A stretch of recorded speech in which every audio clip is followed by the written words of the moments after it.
이 시간 하나님 말씀은 출애굽기 31장 2절에서 5절 말씀입니다.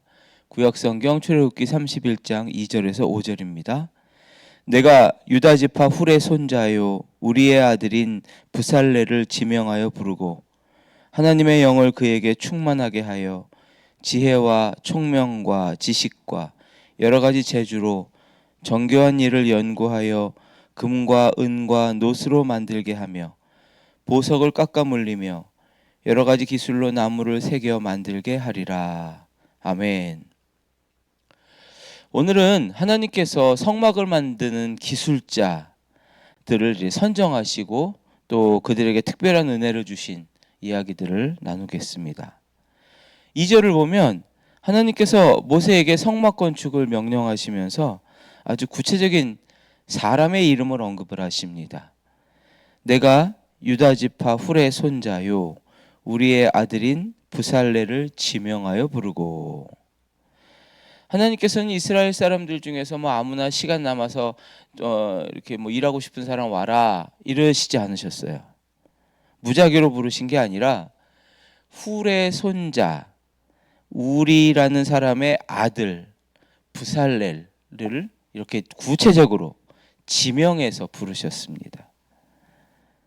하나님은 이 부살렐이라는 사람을 부르실 때에 그의 조상부터 알고 계시는 거예요.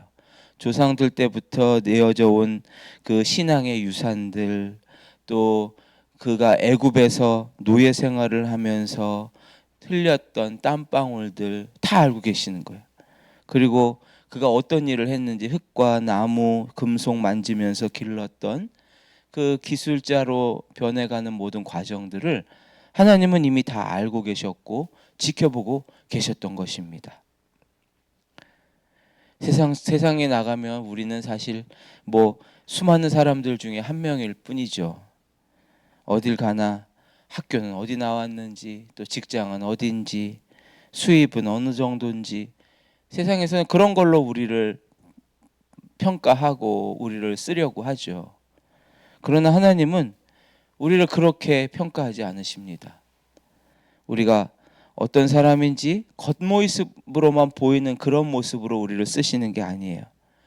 우리가 평소에 사는 삶, 우리가 어떤 생각과 의도를 가지고 살아가고 있는지를 다 알고 계세요. 우리의 신앙의 배경들 다 알고 계세요. 여러분 일터와 가정에서 쏟는 모든 수고와 열심을 다 알고 계신다는 사실을 꼭 여러분 기억하시길 바랍니다. 여러분이 이 시간 하나님 앞에 이렇게 기도하고 또 하나님의 말씀을 사모하는, 은혜를 사모하는 분인 것을 다 알고 계신다는 사실을 꼭 기억하십시오. 하나님께서는 이렇게 부살레를 알고 계셨고 지명하고 부르셨습니다. 그리고 그렇게 부르신 후에는 가장 중요한 선물을 하나 먼저 주셔요. 저 부살렐에게 비싼 품삯을 줘라 이런 게 아니고, 또 아니면 애굽의 최신식 건축 장비, 건축 도구를 줘라 이런 것도 아닙니다.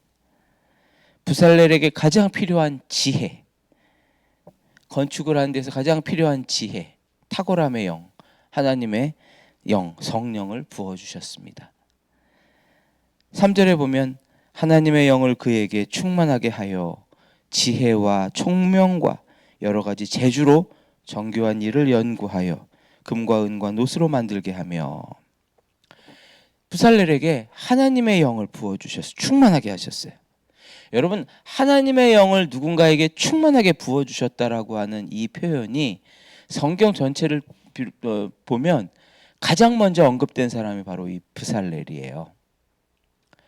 사실 선지자 아니면 하나님의 일을 많이 하는 제사장, 이런 사람에게 성령을 부어주셨다는 얘기가 나온 게 아니라 건축기술자, 인테리어 업자, 전문가인 부살렐에게 성령을 충만하게 부어주신 거죠. 오늘날로 말하면 목회자나 사역자가 아니라 일반 인테리어 가게 운영하는, 아니면 일반 목공 전문가, 이런 목수에게, 평범한 성도에게 하나님께서는 제일 먼저 성령 충만을 부어주셨습니다. 우리는 성령 충만이라 그러면 그냥 어디 기도원이나 어디 교회에서 뜨겁게 부르짖거나 강단에서 막 불을 뿜듯 설교하는 그런 목회자들, 이런 모습들을 떠올릴 때가 많잖아요. 그런데 이런 모습만 성령 충만은 아니에요. 이것도 성령 충만이긴 하지만 이런 것이 다가 아닙니다. 사실은 성령 충만은 일상 속에서 나타나는 거룩함이에요. 성령 충만은 우리가 매일매일 일하는 일터, 아니면 집안 일을 할 때, 아니면 동료들이나 친구들과 대화를 나눌 때 그 속에서 하나님의 능력이 나타나는 거, 이게 성령 충만입니다. 성령 충만은 뭐 믿음의 말로 나타날 수도 있겠죠. 겸손한 섬김으로, 행동으로 나타날 수도 있을 겁니다. 그런데 오늘처럼 자신의 분야에서 탁월한 지혜로도 나타날 수가 있어요. 하나님께서는 부살렐에게 성령을 부어주셨는데 그의 손끝에 놀라운 재능이 나타나기 시작했습니다.